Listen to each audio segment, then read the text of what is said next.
Recording in Alhamdulillah progress.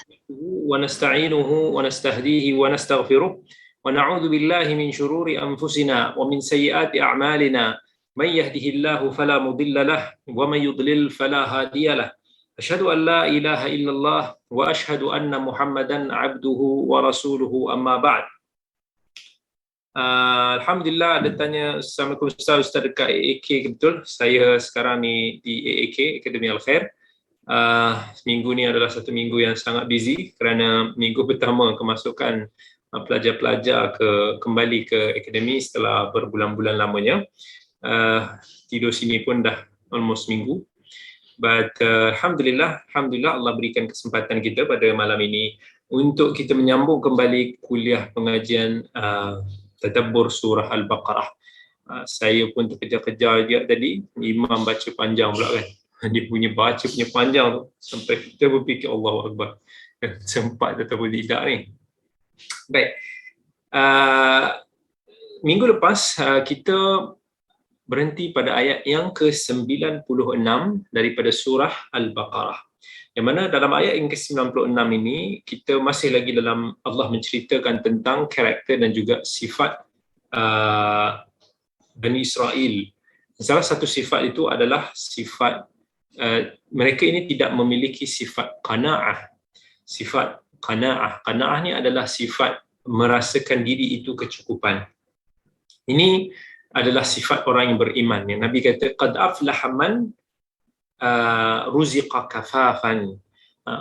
Beruntunglah ataupun berjayalah orang-orang yang dikurniakan rezeki kafafan wa qanna'ahu Allah bima atah. Dia tidak meminta-minta dan Allah memberikan dia merasakan kecukupan dalam kehidupan dia dan kehidupan kita. Dan pada minggu yang sudah kita bicarakan tentang bagaimana lifestyle kita pada hari ini telah meragut perasaan qanaah tu. Walaupun harta kita semakin bertimbun, walaupun mungkin pendapatan kita tu sangat banyak dan lumayan, tapi ramai daripada kalangan kita yang masih merasakan ketidakcukupan ataupun masih lagi merasakan sukar untuk nak berkongsi. Dan sebagaimana yang Allah kata dalam Quran, wabtaghi fima ataakallahu ad-daral akhirah wa la tansa nasibaka minad dunya wa ahsin kama ahsanallahu ilaik. Dan Allah kata nak cari akhirat, carilah tapi jangan lupakan bahagianmu di dunia. Tetapi apa syarat dia? Wa ahsin kama ahsanallahu ilaik. Buat baiklah kepada orang lain sebagaimana Allah berbuat baik kepada kamu. Dan lifestyle inilah yang kita ambil, kita import daripada Yahudi, daripada orang-orang Western di barat. Inilah lifestyle yang telah meranggut perasaan qanaah dalam kehidupan kita. Kalau kita nak memahami hadis Nabi SAW yang berbunyi, apa kata Nabi SAW? ليس الغنى عن كثرة المال أو عن كثرة العرض ولكن الغنى غنى النفس. Bukanlah kekayaan itu adalah berapa banyak harta yang ditunjulkan. Bukanlah kekayaan itu dengan kita berlumba-lumba untuk nak branding sana, branding sini. Tetapi Nabi kata kekayaan itu adalah kaya jiwa. Nak dapat perasaan kaya jiwa yang hakiki sebenarnya adalah wujud pada orang-orang yang diuji dengan harta yang banyak. Sebab bila kita tak ada apa-apa sangat dalam kehidupan kita, kita tak akan rasa perasaan untuk membuat satu pengorbanan yang cukup besar. Katakan, kalau saya ada dalam akaun bank saya dalam RM50, saya tak banyak duit contoh. Tapi bila nak kena beri, perasaan hilang, katakan RM40-30 itu, walaupun harta kita itu sikit lah nak compare, dengan perasaan orang yang let's say dia memiliki 1 juta tetapi dia nak berkongsi 300,000 itu, perasaannya berbeza. Sebab bila kita memiliki, lebih sukar untuk nak kita memberi. Sepatutnya lagi mudah, tetapi dengan kadar itu akan lebih sukar untuk nak memberi. Sebab manusia bila dia sebelum dia memiliki, dia akan rasa macam, oh kalau aku ada ini, kalau aku boleh memiliki ini, aku nak buat sekian-sekian. Contohlah, kalau saya sekarang ni tak berapa berduit, tiba-tiba cakap, kalaulah aku ada 1 juta, oh mesti aku akan buat ni, aku akan buat ni. Lepas tu bila kita ada 1 juta, kita akan rasa 1 juta ni macam tak banyak sangat. Kalaulah aku ada 10 juta, aku pula nak buat amal macam ni. Bila kita ada 10 juta, oh masih lagi kita rasa macam tidak, kita nak tambah lagi. Sebab apa? Bila kita ada 1 juta, bila kita ada 10 juta, kerak kita pun semakin besar. Lifestyle kita juga berubah menjadi lebih luxury, lebih tinggi, menyebabkan keinginan kita, keperluan kita kepada harta untuk kegunaan peribadi itu lebih banyak berbanding dengan orang-orang yang tidak memiliki begitu banyak harta. Bila kita ni tak berapa berduit, keinginan kita pun mungkin akan lebih terhad. Lifestyle kita juga tidak tinggi. Itu menyebabkan kita tidak merasakan begitu tinggi pengorbanan tersebut. Kerana itu dalam Al-Quran, bila Allah sifatkan dalam ayat yang 96 ini, apa Allah kata? وَلَا تَجِدَنَّهُمْ أَحْرَصَ النَّاسِ عَلَى حَيَاتٍ وَمِنَ الَّذِينَ أَشْرَكُوا يَوَدُّ أَحَدُهُمْ لَوْ يُعَمَّرُ أَلْفَ سَنَةٍ وَمَا هُوَ بِمُزَحْزِحِهِ مِنَ الْعَذَابِ أَن يُعَمَّرَ وَاللَّهُ بَصِيرٌ بِمَا يَعْمَلُونَ وَلَا تَجِدَنَّهُمْ أَحْرَصَ النَّاسِ عَلَى حَيَاةٍ. Kamu akan mendapati mereka itu, golongan Yahudi itu, mereka yang paling cintakan kehidupan ini. Mereka nakkan kehidupan yang luxury. Mereka sukakan kehidupan yang indah di pandangan ataupun hawa nafsu mereka. Kehidupan ini sebenarnya adalah satu kehidupan yang hakir, kehidupan yang tak ada apa pun sebenarnya. Saya selalu terfikir bila kita hidup ni, Allah bagi kita hidup 70 tahun, 60 tahun, entah berapa puluh tahun, kita hidup banyak tu je. Itu pun kita dah rasa lama kan. Cuba bayangkan bila kita mati, kita hidup dalam barzakh sana, kita pun tak tahu berapa lama lagi sampai kiamat, yang mana kita akan melalui hayah al-barzakhiyah, kehidupan alam barzakh itu lebih lama daripada kehidupan kita dekat dunia. Orang zaman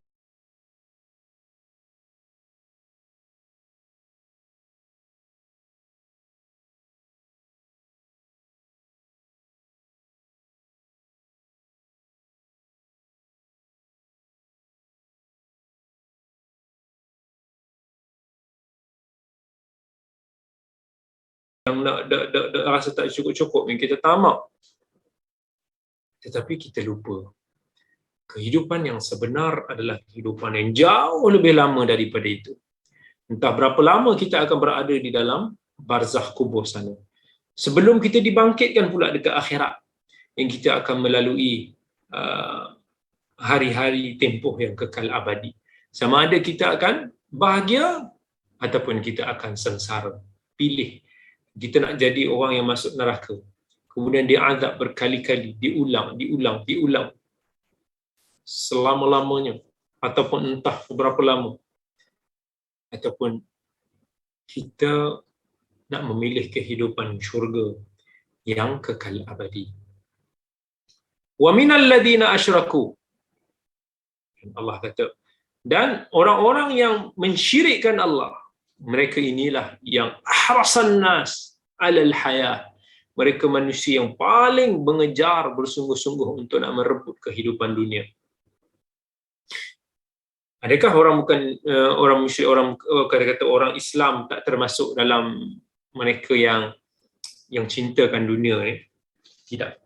Masuklah, ada. Tetapi kenapa Allah sebut orang-orang yang musyrik sahaja?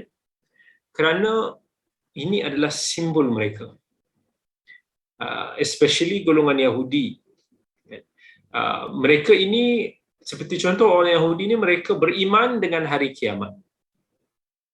Mereka tahu apa yang sepatutnya ataupun tempat ke mana mereka akan pergi. Tetapi pada masa yang sama, mereka tetap ingkar. Mereka tetap cintakan dunia. Seolah-olah Allah nak bagi juga peringatan kepada orang-orang yang beriman. Kita adalah ummah yang sepatutnya dipandu oleh Al-Quran dan Sunnah. Kita adalah ummah yang sepatutnya tahu tentang apa yang Allah telah janjikan bila kita beriman Dalam rukun iman kita, al-imanu bil yaumil akhir, beriman dengan hari akhirat. Tetapi kalaulah cinta kita itu kepada dunia jauh lebih tinggi daripada kecintaan kita kepada akhirat, maka ambillah iktibar daripada celaan Allah kepada kaum Yahudi ini. Yawaddu ahaduhum law yu'ammaru alf sanah. Orang-orang Yahudi ni, mereka ini bercita-cita seandainya Allah boleh panjangkan usia mereka alf sanah. Alf sanah ni maksudnya 1000 tahun. Tetapi 1000 dalam penggunaan bahasa Arab boleh jadi merujuk kepada angka yang hakiki, al-fasanah. Tetapi boleh jadi juga dia merujuk kepada al-fasanah litakthir, untuk nak sekadar menyebut angka tu nak menunjukkan panjang lah, panjang banyak. Mereka ni seolah-olah kalau boleh hidup selama-lamanya, mereka ni nak hidup selama-lamanya. Itulah sifat orang-orang Yahudi. Kalau kita ni nak hidup panjang selama-lamanya, kita ada sifat macam mereka. Kita jangan ada prinsip hidup hanya sekali, maka enjoy lah sepuas hati. No. Hidup hanya sekali, beramallah. Beramallah selagi kita boleh. Tetapi kalaulah mereka ini panjang umur sekalipun, tetap mereka akan penghujungnya akan kembali kepada hari kiamat, hari akhirat. Panjang mana umur kita? 1000 tahun, 2000 tahun, kita tetap akan sampai detik yang mana kita akan meninggalkan dunia. Saya teringatlah, ini minggu pertama. Jadi adalah sebahagian daripada anak-anak kat sini ni menangislah kan beberapa hari awal kan. Ada yang masa sebelum nak berpisah dengan ibu bapa tu pun dah menangis kan. Teringatlah saya pada zaman saya kecil-kecil dulu kan, menangis. Dulu kita fikir, kira tu alamak lagi 3 hari nak kena balik asrama, lagi 2 hari nak kena balik asrama, alamak esok nak kena balik asrama, mula dah rasa gundah gulana, rasa sedih kan. Lepas tu sampai kepada hari nak balik tu, kita cuba nak tangguhkan, kita cuba nak ajak pergi makan, kita cuba lewat-lewatkan. Tapi at the end of the day, macam mana sekalipun kita pergi sana kemari, kita rasa apa sekalipun, tetap kita kena sampai masanya kita berpisah dengan mak ayah kita. Kita kena tinggal dekat asrama, so tak boleh lari jugalah. Jadi itulah, kadang-kadang saya bujuk pada anak-anak ni, saya kata walaupun rasa macam tak nak berpisah dengan mak ayah, tetap juga kan, kejap lagi ke mak ayah akan tinggalkan kita. So kita kena face, kita kena berhadapan lah dengan situasi tersebut, yang mana kita ini tidak kekal lama. Dan itu kita ambil pengajaran. Itu saya teringatlah kan, kisah sampingan. Maksudnya, kita ni walaupun macam mana sekalipun kita cuba nak menangguhkan ajal kita, kita jaga kesihatan kita ke, kita ambil suplemen ke, kita inject itu dan ini ke, kita guna teknologi moden macam mana sekali mahal pun, macam mana sekali canggih pun, we cannot run it from our death forever. Dan akan sampai masa yang mana kita juga akan bertemu dengan malaikat maut. Tetap juga ajal akan datang menjemput kita. Larilah kan, panjatlah tinggi mana sekalipun gunung, larilah ke dalam gua mana sekalipun yang mana manusia tidak boleh sampai, di situlah ajal tetap akan datang bertemu dengan kita. Wa ma huwa bimuzahzihihi minal adzabi ay yu'ammar. Macam mana sekalipun panjang usia kita, tetaplah, itu kata Allah pada kaum Yahudi ni. Macam mana orang Yahudi ni panjang sekalipun usianya, fala najata lahu minal azab, mereka ini tetap tidak akan selamat daripada azab yang Allah telah sediakan untuk mereka. Az-zahzahah maksudnya bimuzahzihihi. Az-zahzahah ni perkataan maksudnya menggerakkan sesuatu yang berat.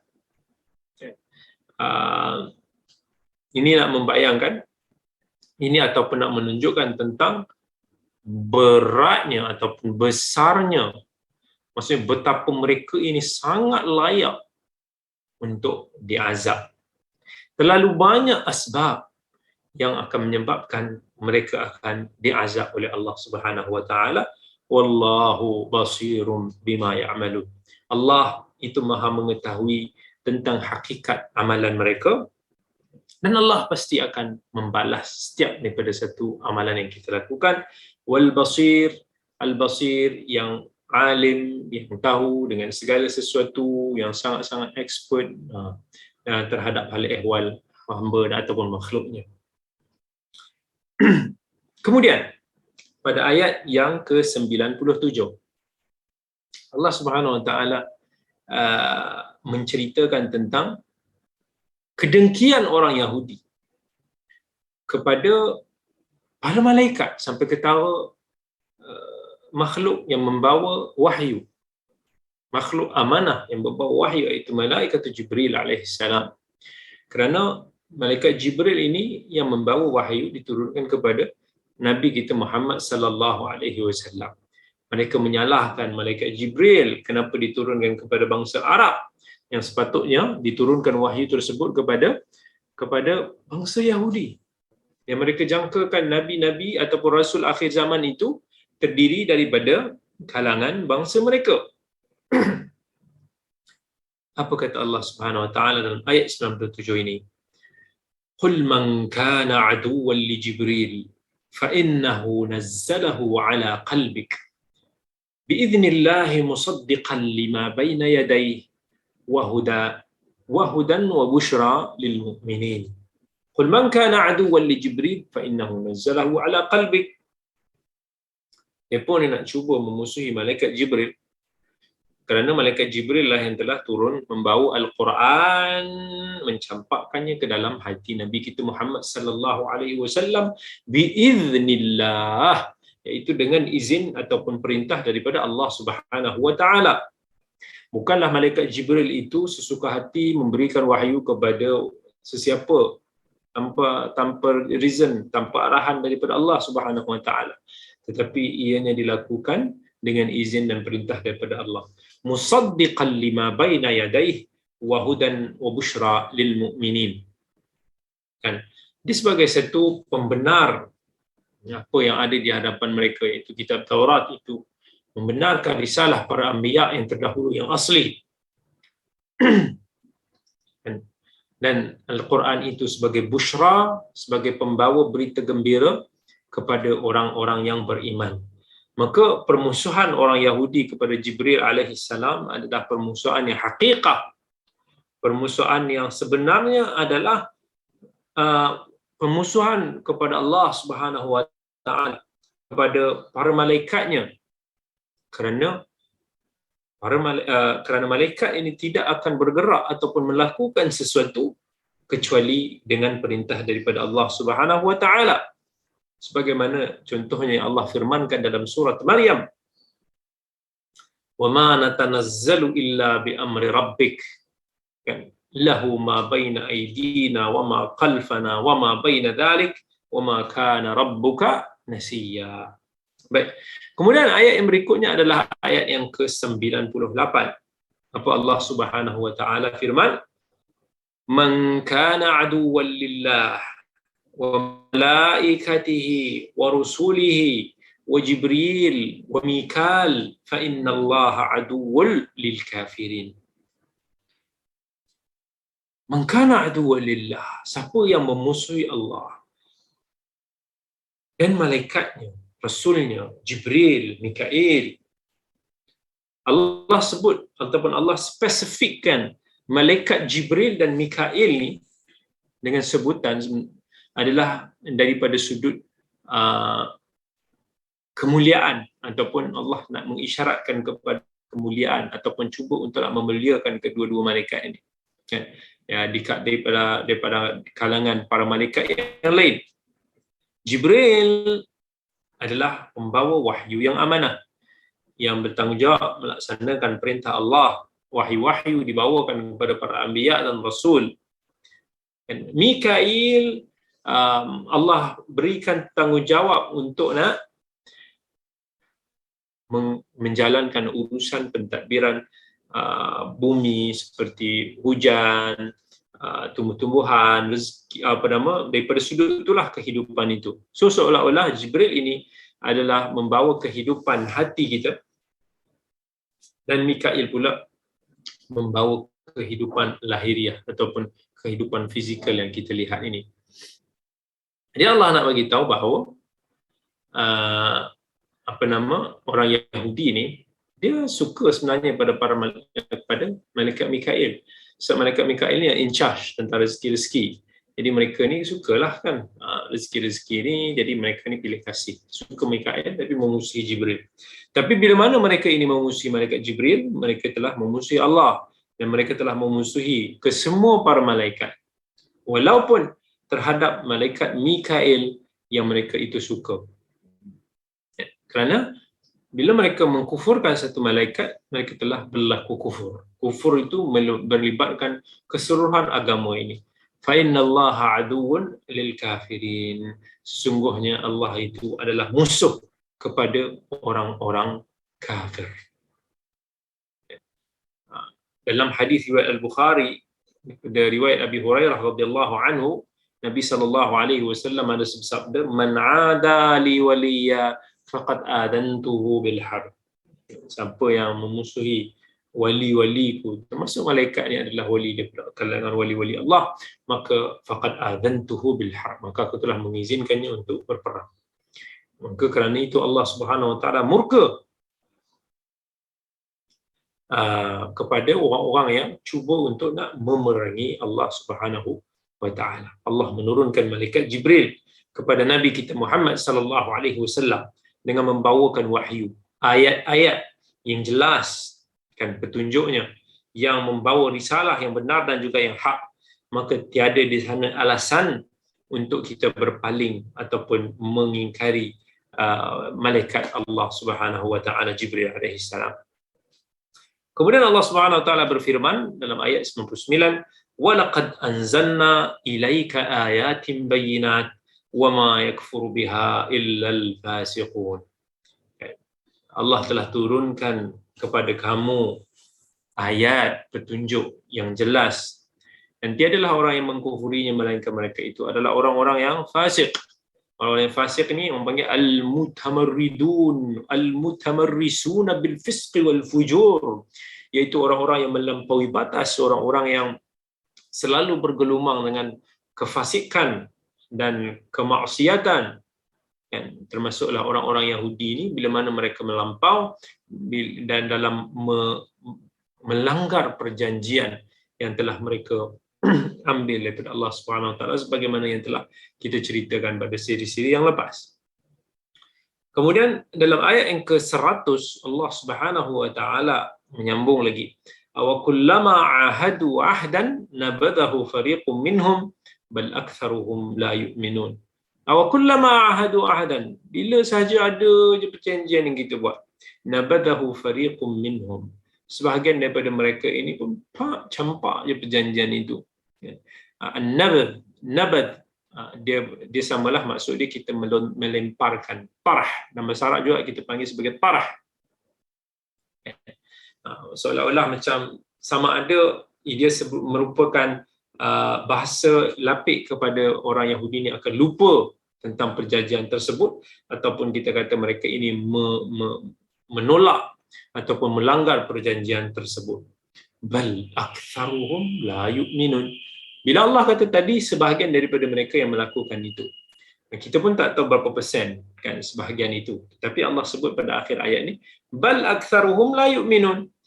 Sebenarnya kebanyakan mereka itu tidak beriman. So kita boleh tahu nisbah mereka yang tidak beriman daripada kalangan mereka itu lebih ramai daripada mereka yang beriman. Kerana itu Allah mengutuskan penutup kepada para anbiya dengan membawa risalah Al-Quranul Karim yang telah diberitakan dalam kitab Taurah, tetapi mereka telah mencampakkan perkara tersebut.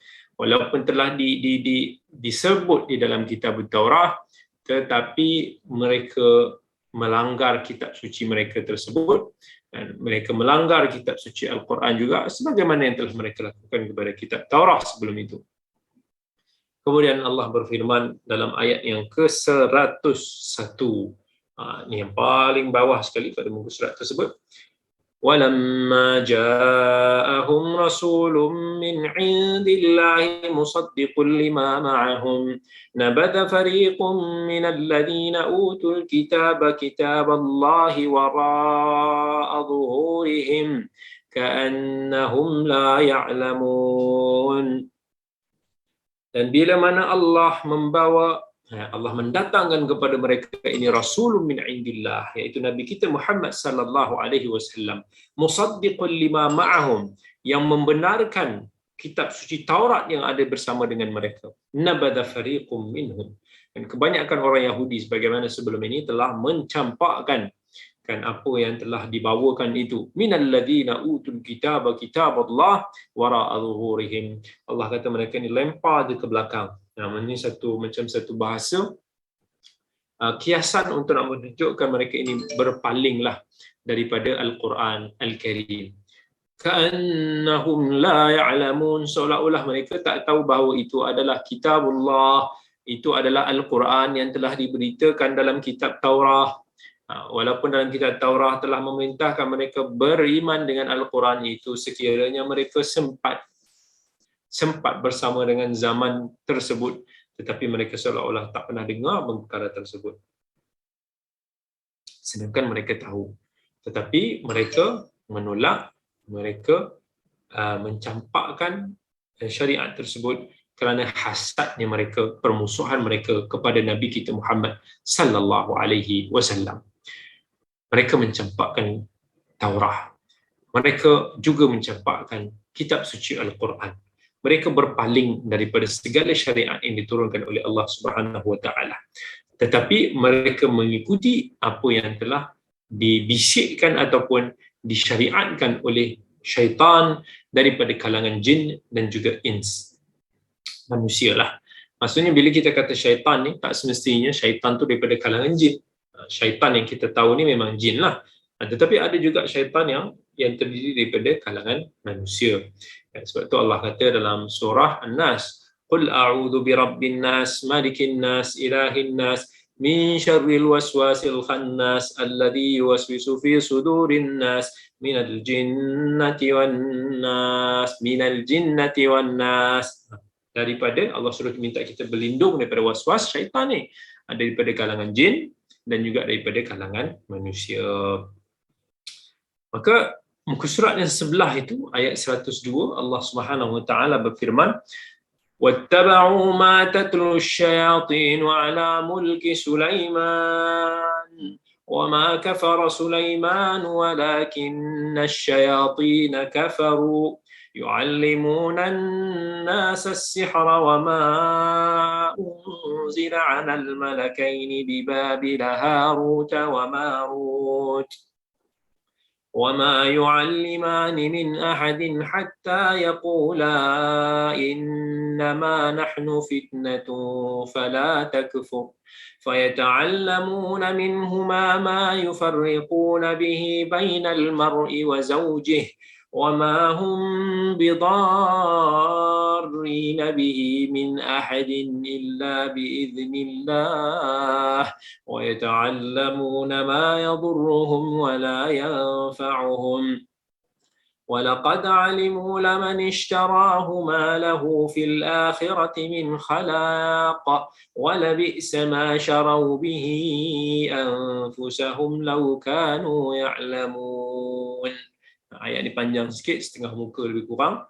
Jadi apa Allah Subhanahu wa taala kata, wattaba'u ma tatlu asyayatin 'ala mulki Sulaiman, iaitu orang-orang Yahudi ni mereka mengikuti apa yang disebut ataupun diajarkan oleh syaitan pada era kerajaan Nabi Sulaiman alaihi assalam.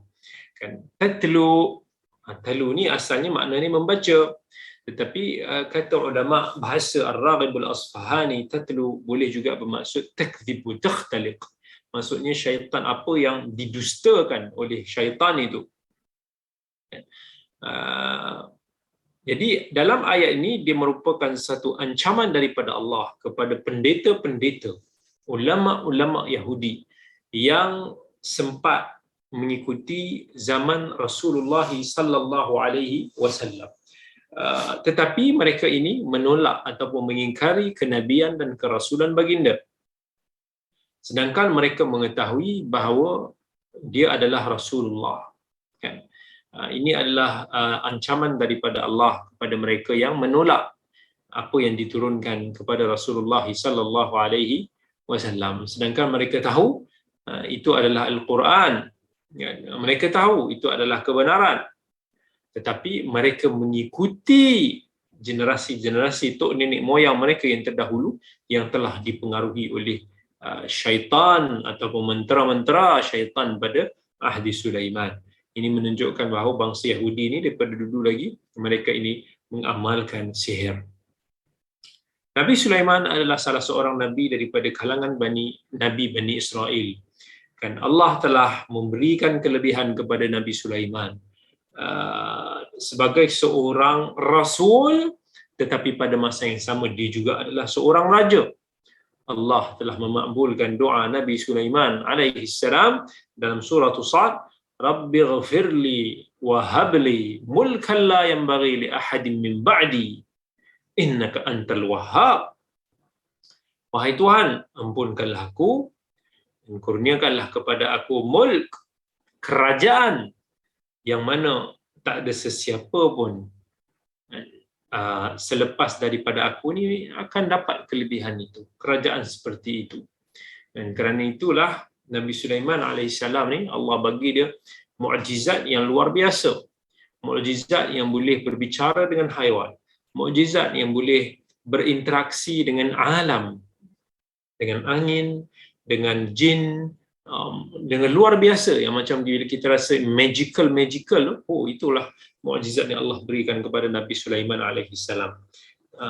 Itu Allah telah kurniakan kepada baginda semasa di bumi. Allah berikan kekuatan kepadanya, power yang mana tak ada sesiapa pun daripada manusia yang ada power seperti itu. Dan jin pun terpaksa kena ikut juga perintah daripada Nabi Sulaiman alaihi salam. Mereka bekerja dengan Nabi Sulaiman alaihi salam. Kerja-kerja buruh kena buat, kerja-kerja berat kena buat. Ini sebagai satu dalil tentang kenabian Nabi Sulaiman alaihi salam, kebenaran apa yang dibawa oleh baginda. Contoh Allah katalah tentang kuasa power Nabi Sulaiman ni, kita boleh tengok dalam surah Sad ayat 36. فَسَخَّرْنَا لَهُ الرِّيحَ تَجْرِي بِأَمْرِهِ رُخَاءً حَيْثُ أَصَابَ وَالشَّيَاطِينَ كُلَّ بَنَّاءٍ وَغَوَّاصٍ وَآخَرِينَ مُقَرَّنِينَ فِي الْأَصْفَادِ هَذَا عَطَاؤُنَا فَامْنُنْ أَوْ أَمْسِكْ بِغَيْرِ حِسَابٍ. Dan Allah cerita lagi dalam surah Sabah tentang kemahiran ataupun kekuasaan Nabi Sulaiman dalam mengawal angin. وَلِسُلَيْمَانَ الرِّيحَ غُدُوُّهَا شَهْرٌ وَرَوَاحُهَا شَهْرٌ وَأَزَلْنَا لَهُ عَيْنَ الْقِطْرِ وَمِنَ الْجِنِّ مَنْ يَعْمَلُ بَيْنَ يَدَيْهِ بِإِذْنِ رَبِّهِ. Ada yang bekerja dengan Nabi Sulaiman. وَمَنْ يَزِغْ مِنْهُمْ عَنْ أَمْرِنَا نُذِقْهُ مِنْ عَذَابِ السَّعِيرِ يَعْمَلُونَ لَهُ مَا يَشَاءُ مِنْ مَحَارِيبَ وَتَمَاثِيلَ وَجِفَانٍ كَالْجَوَابِ وَقُدُورِ الرَّاسِيَاتِ يَعْمَلُوا آلَ دَاوُودَ شُكْرًا وَقَلِيلٌ مِنْ عِبَادِيَ الشَّكُورِ. Dan selepas matinya atau wafatnya Nabi Sulaiman alaihi salam, syaitan-syaitan menyebarkan berita-berita, khabar-khabar fitnah bahawa Nabi Sulaiman ni adalah seorang penyihir. Mereka mengatakan bahawa jin-jin ini, syaitan-syaitan ini tunduk kepada Sulaiman kerana kekuatan sihir Nabi Sulaiman itu. Maka ia telah tersebar di kalangan Yahudi ketika itu, kerana mereka ini begitu memusuhi para anbiya seperti mana yang telah kita ceritakan sebelum ini, dan bergenerasi-generasi mereka ini percaya bahawa Nabi Sulaiman itu adalah sorcerer, kan? Sedangkan Nabi Sulaiman itu tidak sama sekali merupakan seorang tukang sihir. Wa ma kafara Sulaiman, bukanlah Nabi Sulaiman itu kufur kerana mengamalkan sihir, seperti mana yang telah didakwa oleh syaitan. Sebaliknya, Nabi Sulaiman ini adalah seorang nabi yang mulia, nabi yang maksum daripada dosa-dosa besar tersebut. Walakinna syayatina kafaru, tetapi syaitanlah yang telah kufur kerana telah menggunakan sihir dan juga telah mengajarkannya kepada manusia. Yu'allimuna an-nasa as-sihr, syaitanlah yang telah mengajarkan kepada manusia sihir. Mereka lah sumber-sumber kepada sihir-sihir yang ada. Sebab itulah tak pelik kalau kata ada bomoh-bomoh yang mengamalkan sihir. Dia tahu benda-benda yang kita manusia biasa ni mungkin tak dapat nak lakukan. Mereka jumpa barang-barang yang hilang, mereka boleh buat something benda. Itu adalah sihir. Kekuatan yang ada, kelebihan yang ada pada golongan jin dan syaitan ini yang yang menjadi servant atau khidmat kepada manusia yang menggunakan sihir, dan nak sihir ni mau tak mau kita kena kufur kepada Allah Subhanahu wa taala. Kita kena mensyirikkan Allah Subhanahu wa taala. Jadi sihir ini telah wujud sebelum daripada zaman Nabi Sulaiman sebenarnya. Macam mana yang kita dengar daripada kisah-kisah penyihir Firaun, kan, kisah-kisah macam mana penyihir Firaun yang mencabar Nabi Musa alaihi salam. Ada cerita dalam Quran dan kita pun juga pernah ceritakan sebelum ini. Jadi ini menunjukkan juga bahawa hukum mempelajari sihir itu adalah kufur. Seperti mana ayat ini juga membebaskan Nabi Sulaiman alaihissalam daripada tuduhan sihir, menafikan penglibatan Nabi Sulaiman sebagai sihir. Tidak ada satu mukjizat daripada Allah Subhanahu wa taala. Wa ma unzila 'alal malakaini, Allah telah menurunkan sihir kepada dua malaikat seperti mana yang disebut oleh orang Yahudi. Ini bukan Allah yang kata Allah turunkan pada malaikat ni sihir, tetapi Allah turunkan, ni diceritakan oleh orang Yahudi apa yang mereka sebarkan sebagai khabar fitnah itu. Allah turunkan sihir ni kepada dua malaikat. Bayangkan, even cerita ini pun ada digunakan, dia agak popular juga di kalangan masyarakat kita, disebutkan juga dalam beberapa kitab, kan, seolah-olah ini adalah kisah yang benar.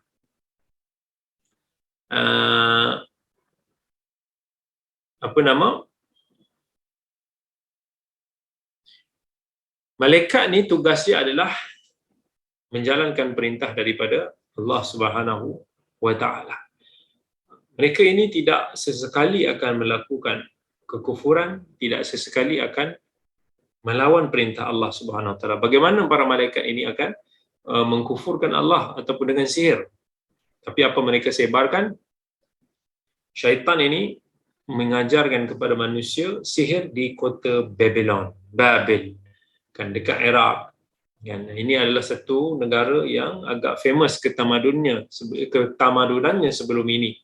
Kan, famous lah negara Babylon ni. Ini antara bandar besar pada zaman dulu, antara yang paling popular. Jadi orang Yahudi ini dia belajar sihir ini di kota Babylon. Dan bila mana kota Babylon ini telah ditakluki pada zaman mereka ini Nebuchadnezzar, Bakhtasassar. Itu nama bahasa Arab. Nebuchadnezzar ni pada kurun ke-6 sebelum milad, dia telah bunuh orang Yahudi ni ramai-ramai, dan ramai daripada orang Yahudi ini telah ditawan dan dibawa ke kota Babylon. Jadi masa itulah mereka ini telah bergaul dengan orang-orang Babylon, dan orang-orang Yahudi ini juga telah belajar some of magic trick ataupun sihir itu daripada ahli-ahli penduduk kota Babylon. Harut wa Marut. Harut wa Marut ni satu nama yang bukan Arabik lah. Ini antara Harut Marut ni jangan salah faham. Ada orang dia kata Harut Marut ni malaikat. Salah. Tapi Harut Marut ni fima yadhhar wallahu alam adalah antara penyihir yang paling famous lah di kota Babylon. Yang mana ilmu-ilmu sihir ini telah diambil oleh Bani Israel. Kedua-dua ini adalah tukang sihir yang sangat masyhur di kalangan Yahudi. Sebab itulah Allah menyebutkan tentang Harut dan Marut ini. وَمَا يُعَلِّمَانِ مِنْ أَحَدٍ حَتَّى يَقُولَا إِنَّمَا نَحْنُ فِتْنَةٌ فَلَا تَكْفُرْ. Ada juga sebahagian daripada sumber Yahudi juga yang mengingkari, yang menafikan bahawa Harut dan Marut ini adalah sorcerer. Sebaliknya, mereka mengatakan bahawa Harut dan Marut ini adalah orang-orang yang saleh, orang-orang yang beragama. Dan sebab tu Allah kata dalam Quran, وَمَا يُعَلِّمَانِ مِنْ أَحَدٍ حَتَّى يَقُولَا إِنَّمَا نَحْنُ فِتْنَةٌ فَلَا تَكْفُرْ. Mereka dua ni tidak ajar kepada sesiapa sehinggalah mereka mengatakan kami ini adalah ujian, maka janganlah melakukan kekufuran, janganlah melakukan sihir. Jadi sebahagian, ada banyak di tafsir yang menceritakan tentang kisah ini. Ada yang kata bahawa ini hanyalah merupakan satu sindiran daripada Harut dan Marut.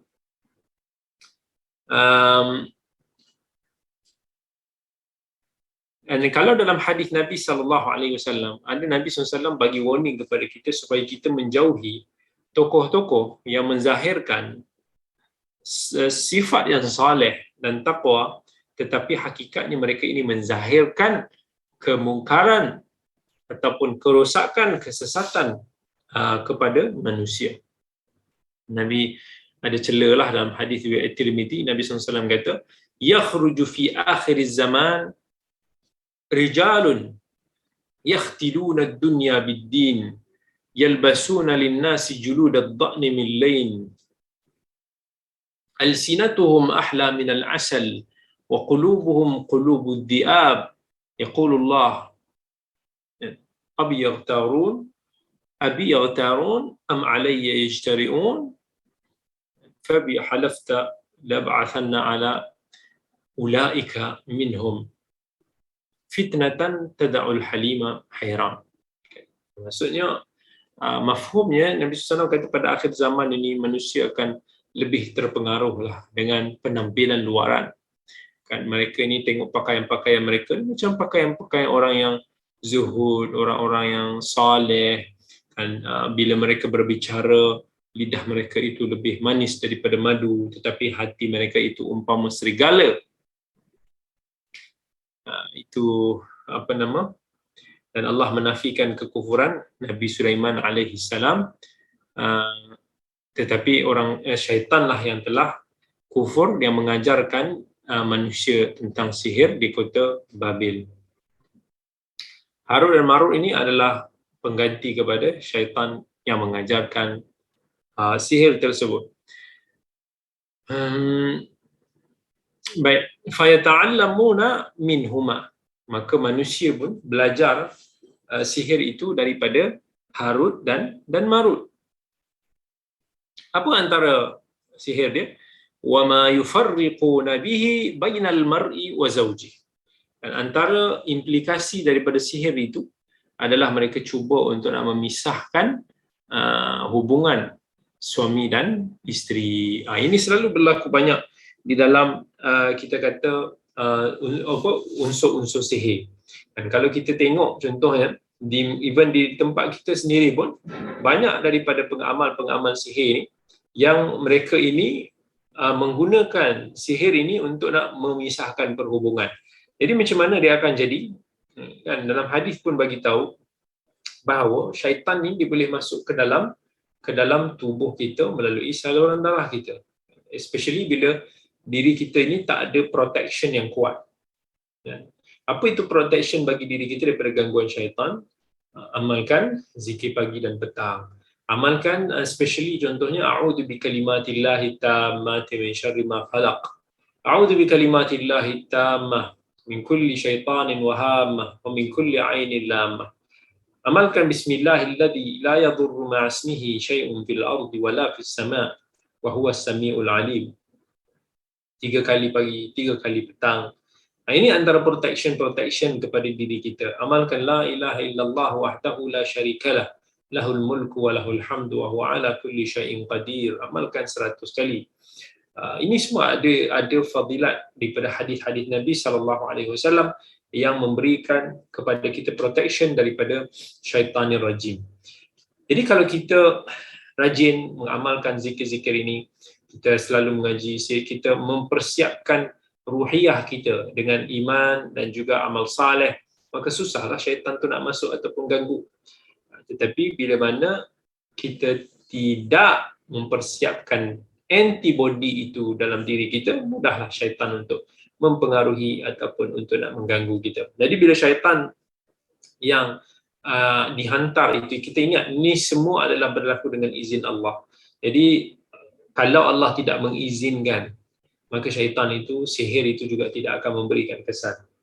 Jadi kalau syaitan itu berhasil contohnya memasuki tubuh seseorang dan membuatkan dirinya itu ada perasaan yang tidak senang kepada pasangannya.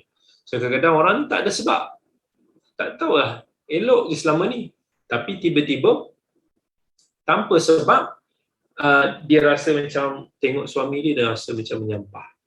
Suami dia tengok isteri dia rasa macam nak marah-marah. Padahal tak ada bercakap pun. Padahal tak ada buat apa-apa pun. Setiap kali sampai mereka merasakan bahawa tak boleh duduk bersama lah. Kalau duduk bersama tu ada saja yang tak kena. So mulalah suami keluar rumah, mulalah isteri pun tiba-tiba buat hal, tiba-tiba je, tak ada nak kata bergaduh, tak ada nak kata ada isu, berlaku pula agak lama, sampailah wal'iyadzubillah boleh menyebabkan akhirnya mereka bercerai kerana faktor tersebut. Dan banyaklah kalau kita tengok bomoh-bomoh yang memang specialize ataupun dia melakukan kerja ini. Dulu ada di Saudi masa zaman Hay'ah Al-Amr bil Ma'ruf wan Nahyi 'anil Munkar, tim pencegah kemungkaran, mereka ini menyerbu tempat-tempat penyihir-penyihir, ada berlaku. Mereka menemui di tempat-tempat penyihir itu, ada video-video di YouTube, ada mentera kan, yang ditulis besar, sebesar bilik ini punya mentera. Dan mentera tu pula macam-macam lah, kalau kita tengok akan digunakan wording-wording macam Al-Quran, ada nampak macam tulisan-tulisan Allah, tapi yang dia telah dirombak, yang telah diubah, ditukar terbalik. So orang-orang yang bengap-bengap ni dia tengok macam ayat Quran, macam tak salah, tapi sebenarnya mereka telah menghina ayat-ayat Quran, nama-nama Allah yang telah ditunggang terbalikkan, yang telah dipotong sana dan sini, campur dengan simbol-simbol syaitan. Dan akhirnya kalau kita, di antaralah salah satu video yang saya tengok tu, sampaikan ada orang yang nak buat niat jahat tu, dia sanggup bayar kos mentera sihir itu sampai 1 juta rial, lebih kurang 1 juta ringgit ni. Maksudnya mahal sihir tu, betapa bencinya dia ataupun dengkinya dia untuk nak memisahkan suami dan isteri tu. So ini banyak berlaku lah. Sebab itulah kadang-kadang bagi suami isteri yang ada something yang tak kena for sudden, ada rasa benda tu, bukan normal. Orang kata biasalah rumah tangga ni kalau nak berbalah, biasalah kalau nak tergigit lidah tu. Tapi this is something yang abnormal, sebab kadang-kadang benda tu tak ada reason. Sometimes tiba-tiba suami dia hilang, orang kata hilang berahi kepada isterinya, menggagalkan hubungan mereka tiba-tiba for no reason kan. Cek kesihatan tak ada masalah, pada waktu biasa okey pula, tapi bila nak dengan isteri tiba-tiba ada masalah. Ada juga orang yang pernah cerita saya lah tentang perkara tersebut. Dan gangguan very strong bila gangguan syaitan tu masuk. Kadang-kadang bila syaitan tu dah masuk, sometimes it's very very hard to throw it away. Sebab tu kita kena amalkan protection more. Kata prevention itu lebih utama daripada cure.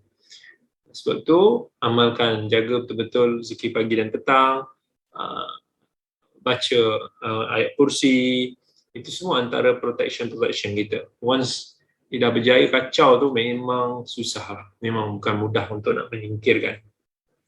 Boleh kacau bertahun-tahun.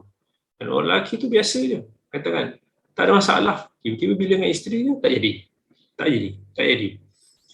Bila cuba diruqyahkan, ada lah, maksudnya reaction tu. Tapi bertahun-tahun still susah untuk nak keluar benda tu. So hati-hati. So benda-benda macam ni benda-benda yang sihir ni, benda-benda yang merosakkan rumah tangga, merosakkan perhubungan. Dosa dia sangat-sangat besar. Okay.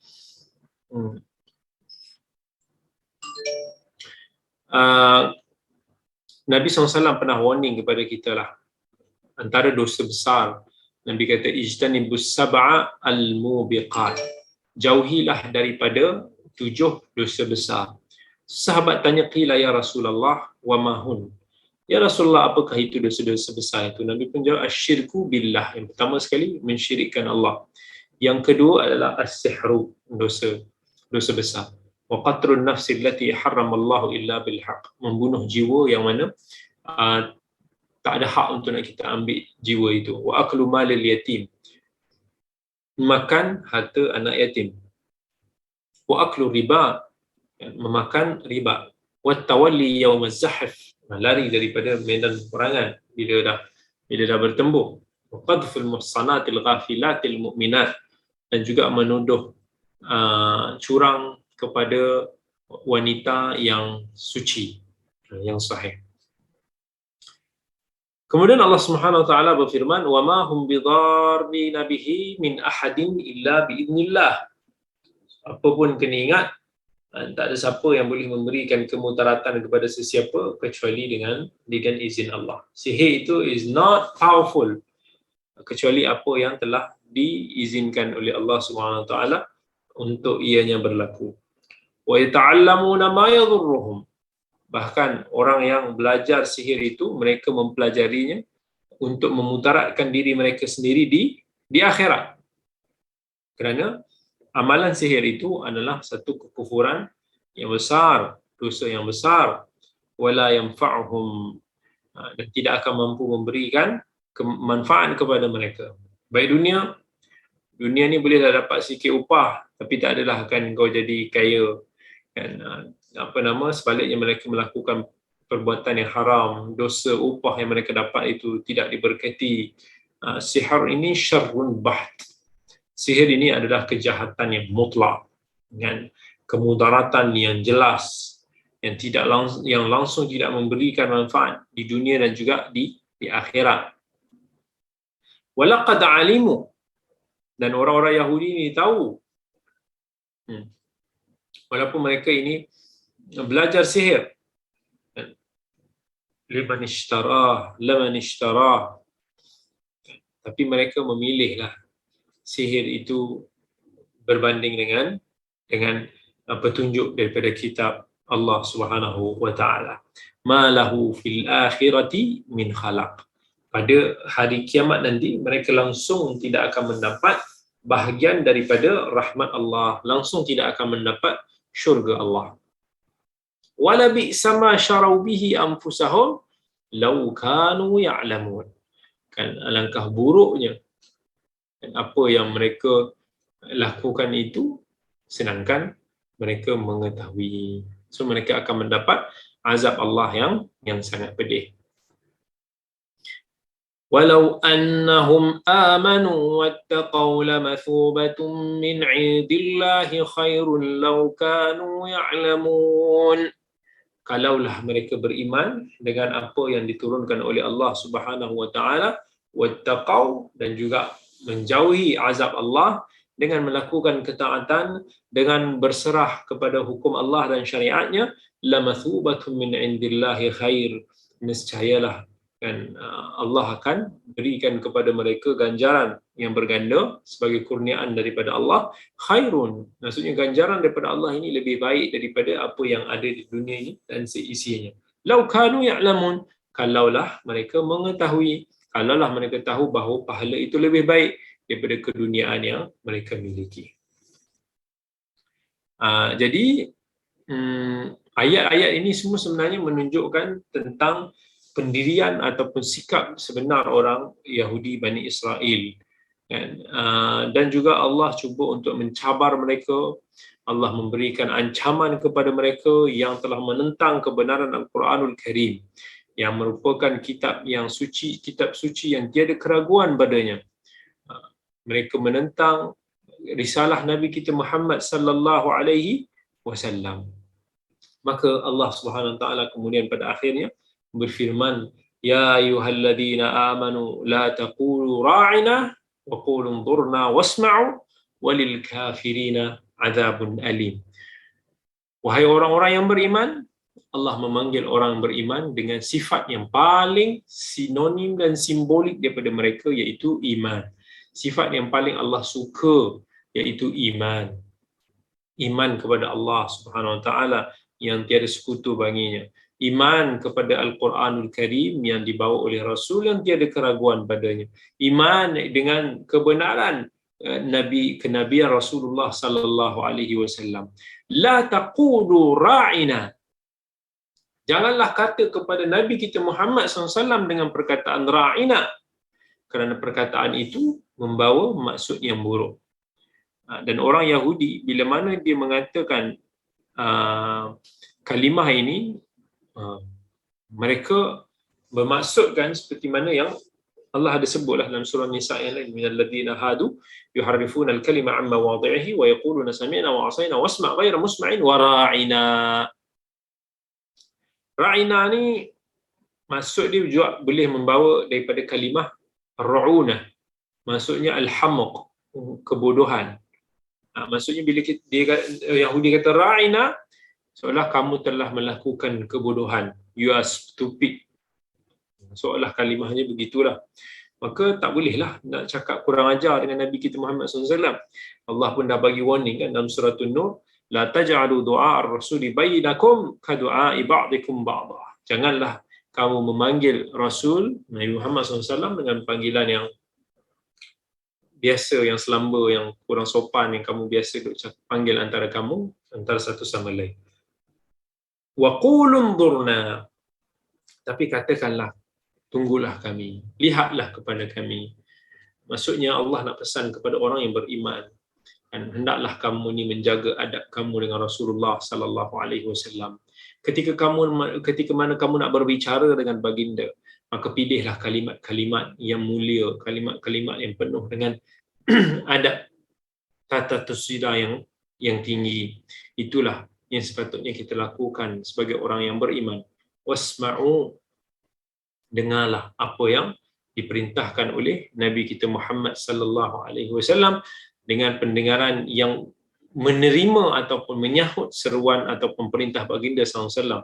Bukan satu pendengaran yang boleh membawa ke arah ke penolakan ataupun pengingkaran seperti mana yang dilakukan oleh orang Yahudi kepada Nabi mereka Musa alaihi salam, yang mereka kata sami'na wa asaina, kami dengar dan kami ingkar. Walil kafirina adzabun alim, dan sesungguhnya bagi orang-orang yang kafir itu azab yang pedih disebabkan kedegilan mereka yang enggan menerima syariat Islam. Kemudian Allah Subhanahu wa taala firman, ma yawaddul ladzina kafaru min ahli alkitab walal musyrikin ay yunazzala alaikum min khairin min rabbikum wallahu yakhtassu bi rahmatihi man yasha wallahu dzul fadlil azim.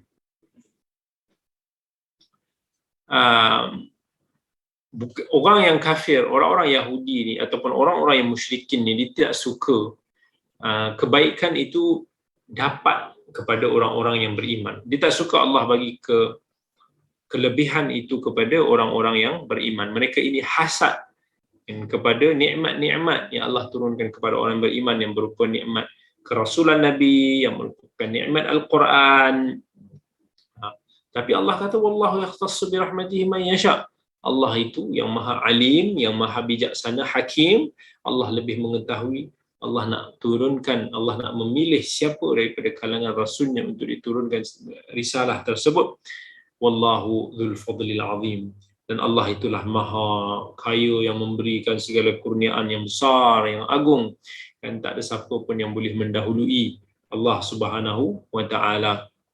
Maka apa yang Allah kurniakan kepada sesiapa pun adalah merupakan kurniaan pilihan yang Allah nak berikan kepada sesiapa yang dikehendakinya, yang merangkumi segala bentuk keadilan dan kebaikan insya-Allah Subhanahu wa taala. Okey. Baik, saya ingat sekadar itu saja dulu pada malam ini. Ayat 106 tu kita akan sambung, muka surat baru tu kita akan sambung pada minggu hadapan. Baik, kita tengok beberapa soalan di IG dan juga di Zoom ini. Assalamualaikum Ustaz. Saya nak tanya tentang ajal. Ajal manusia ni kan memang dah ditentukan. Adakah bermakna kita tak perlu bersenam dan boleh makan makanan sedap yang tidak sihat? Perlukah kita jaga kesihatan? Okay, good. Good soalan. Okay, dalam agama ini, dalam Quran pun bila Allah menceritakan sesuatu, Allah akan menceritakan tentang asbab dan musabbab. Benda yang berlaku dan punca berlaku perkara itu berlaku. Ayat yang paling jelas kita boleh tengok adalah bila Allah menceritakan tentang proses penciptaan awan. Kan? Awan itu adalah awan yang kemudian menjadi hujan kepada kita. Tetapi Allah menceritakan proses hujan itu bagaimana berlaku. Bagaimana sejatan air itu menjadi, kemudian Allah jumpakan wajah faja'alahu rukaman, yang menjadi satu awan yang berkumpul-kumpul, yang kemudian menjadi semakin berat, dia menjadi satu hujan. Maka di situ Allah menyebutkan penyebab kepada hujan itu adalah proses penciptaan awan itu. Maka dalam apa pun yang kita lakukan, kita perlu meraihkan asbab. Maksudnya contohnya nyawa kita. Saya ingin nak bertanyalah kepada tuan-tuan dan puan-puan semua. Tahu tak umur kita berapa panjang? Tak tahu kan? Allah yang Maha tahu. So kita tak tahu. Kita sendiri sebagai manusia, we don't know adakah nyawa kita dipanjangkan ke dilambatkan, kita tak tahu. Dan dia akan sampai masa when Allah dah bagi tahu, okey, katakan umur kau hanyalah 43 tahun, berapa hari, berapa jam, berapa minit, berapa detik. We don't know. Kita tak tahu itu ajal kita. Jadi, makan apa, tak makan apa, itu semua menjadi asbab yang menuju ke arah apa yang telah Allah tentukan. Tetapi apa yang tuntutan kepada kita? Tuntutan kepada kita adalah kita melakukan asbab. So Allah tuntut kepada kita untuk nak makan benda-benda yang tayyib. Ya ayuhan nas kulu mimma fil ardi halalan tayyiba. Makanlah benda-benda yang halal lagi tayyib. Jadi makanan yang tayyib itu termasuk makanan yang baik, yang menjaga kesihatan kita. Al-mu'minul qawi khairun ahabbu ila Allah minal mu'minul dha'if. Mukmin yang kuat itu lebih Allah sukai, lebih baik daripada mukmin yang dhaif, sama ada secara fizikal ataupun secara iman. Tetapi asbab itu perlu kita jaga. Sebab itulah dalam hadis banyak menceritakan tentang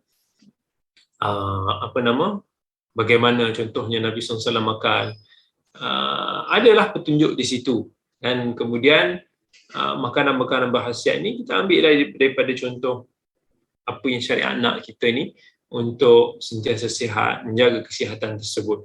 Sebab kita tak tahu ajal kita. Makanlah macam mana sekalipun, we don't know ajal kita. Ada orang makan sesuai macam-macam pun meninggal juga. Boleh jadi sebab tu benda lain. Kan asbab kematian itu lain. Dan kita pun tak tahu adakah kita jaga makan itu sebenarnya menangguhkan ataupun tidak. Tetapi bila kata punca kematian itu boleh jadi juga sebabkan kematian kita.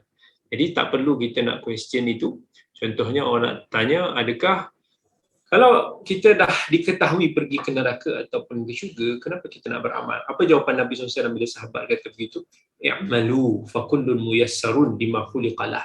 Nabi kita beramal. Your job bukan tahu kamu ni nak pergi syurga ke neraka. You don't know that. Your job is i'malu, beramallah. Dan bila kita buat sesuatu tu, amalan yang kita itu muyassarun bima khuliqalah. Dia akan menuju ke arah apa yang telah dipermudahkan baginya. Wallahu a'lam. Ah, ada yang tanya, Assalamualaikum Ustaz. Saya ada tengok ada setengah Ustaz mengijazahkan sesuatu amalan untuk diamalkan. Persoalan saya, adakah suatu amalan itu hanya boleh diamal setelah ijazah? Kenapa amalan yang diijazahkan itu lain dari amalan yang diajar oleh Nabi? Okey, saya bagi tahu senang. Ijazah ni, orang kata apa yang kita faham ni, seorang tok guru tu dibagi amalan. Okey, aku ijazah kepada kamu. Kadang disebut dia punya daripada siapa dia ambil, daripada siapa dia ambil. Kalau dulu dalam bidang hadis adalah yang dipanggil sebagai ijazah, dan mengijazahkan sanad kitab Sahih Bukhari sebagai contoh, mengijazahkan sanad ini dan ini. Benda tu ada dilakukan sampai sekarang. Tapi kalau tanya pendapat saya tidak melihat itu ada any significant kelebihan pun, kan. Kebanyakannya kita tengok orang berbangga dengan ijazah, tetapi mereka ni macam orang kata macam dapat sijil palsu lah, kan. Sebab kadang-kadang okey, tok guru dia datang, okey aku ijazahkan ini kepada semua, aku ijazah kepada sesiapa yang hadir. Yang hadir tu pula bukannya dia fokus pun, kadang-kadang dia datang tidur je, kadang-kadang kepala dia merewang je. Tetapi tiba-tiba dia dapat dia kumpul, okey dia bangun, okey aku ada 20 ijazah dan sanad lah itu dan ini. Tanya pandangan saya pada zaman ni is not significant at all. Sebab kenapa amalan-amalan ijazah sanad ni dulu ada pada zaman dulu? Sebab nak menjaga sanad, nak jaga riwayat sebelum ada perekodan pembukuan yang proper. Tapi pada zaman sekarang ni semuanya sudah ada. Ketulinan itu sudah maksudnya boleh diteliti ataupun sudah dipastikan. So tak ada signifikan, tak adalah bila orang tu kata dia ada ijazah banyak itu menandakan ilmu dia banyak, ataupun dia ada ijazah. Kadang-kadang kita saksikan je, dulu ada kawan kita pun yang monteng, yang tak itu dan ini. Bila Syekh kata nak ijazah, hari tu dia datang. Lepas tu dapat ijazah. Nanti dia balik orang Malaysia, dia kata, oh aku dapat ijazah Syekh Fulan. So dia ingat itu adalah nothing. Dan bila orang kata ijazah amalan ni semua nothing. Orang kata is daripada sudut significant impact dia pun. Apa amalan yang waris daripada Nabi SAW itu kita amalkan. You got ijazah, you not ijazah, it doesn't matter. Sebab yang penting kita tahu amalan itu jika sah disandar kepada Nabi SAW. Ada direkodkan dalam contohnya kitab Sahih Al-Bukhari, dalam Sunan Tirmizi dan sebagainya. Maka itu sah untuk kita amalkan. Bukan semestinya kena ijazah-ijazah. Kalau tanya saya, I don't menyibukkan diri saya dengan benda-benda sebegitu. Nak menimba ilmu, menimba secara dengan guru, dengan membaca, dengan mengkaji, that's it. Dengan muzakarah, itulah. Ada orang ni sibuk dengan nak kumpul itu, kumpul ini macam-macam. Okey, baik. Nanti insya-Allah saya jawab lagi soalan lain pada minggu yang seterusnya insya-Allah, kerana sekarang ni minggu orientasi di Akademi Al-Khair ni, jadi saya tengah cuba untuk nak make sure pelajar punya condition di sini lah. Baik, doakan saya semua insya-Allah moga dipermudahkan segala urusan. Terima kasih banyak saya ucapkan kepada semua hadirin hadirat yang bersama dengan kita pada malam ini. Aqulu qawli hadza wa astaghfirullahal azim li wa lakum. Wassalamualaikum warahmatullahi wabarakatuh. Terima kasih banyak-banyak.